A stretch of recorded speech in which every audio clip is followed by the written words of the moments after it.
We're making a video about setting up the PoolWatcher for the first time. To do that, we'll go through the whole thing step by step and point by point so that everything is perfectly understood. This is the box that the PoolWatcher is delivered in. Of course, we've already opened it beforehand to get things ready. Basically included in the delivery is the PoolWatcher and the accessories. First we have the tether cord, which is this one here. And there are two hooks on it, and the so-called mounting hook is also included, which we'll attach to the edge of the pool in a moment. Let me take it out so you can see it better. So this is the one. We'll attach this together to the edge of the pool in just a moment. In addition, we also have in the accessories the USB charging cable to charge the PoolWatcher later on. And the so-called booklet, which is this one here. Everything is described in detail in 6 different languages with instructions for use, a quick start guide, etc.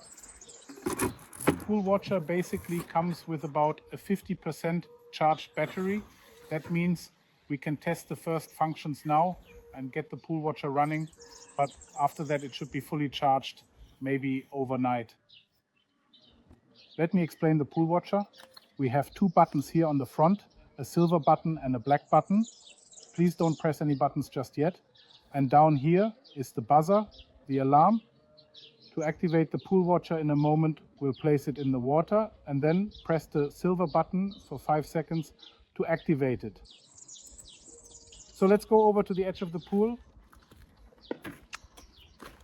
Now we'll take the hook that I just showed you, this one here, come a bit closer.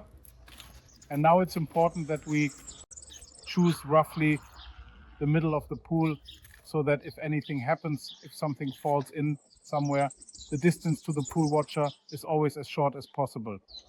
Okay, please come a bit closer. We have this hook here now. Okay, we'll peel off the backing now and we can just stick the hook on. We don't need to drill. Instead, we can just press it firmly here with the tape, the double-sided tape, maybe hold it for a few seconds, and then it'll be nice and secure. After that, we can then take the hooks from the cord, hook one in here, and hook the other one in accordingly on the other side. There, all done. And now we can place the PoolWatcher into the pool. Okay, and now we want to activate the PoolWatcher. That means we go ahead and press the silver button here. Let me take it out, come a bit closer. And now press the silver button for 5 seconds. 1, 2, 3, 4, 5. Okay, now the PoolWatcher is activated in swim mode and on the highest sensitivity setting. Now there are 2 options. You can just let the PoolWatcher float like this.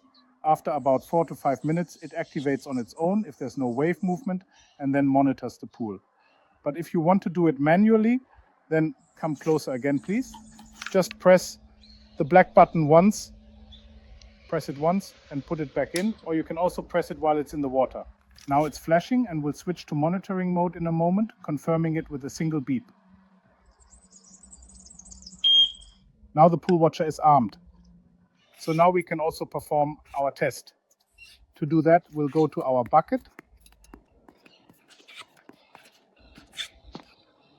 And then we'll drop the bucket into the water from about 50 or 60 centimeters.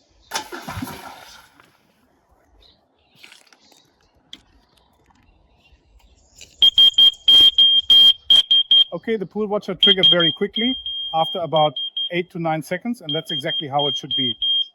You can adjust the sensitivity separately. I'll make a separate video for that. Thank you.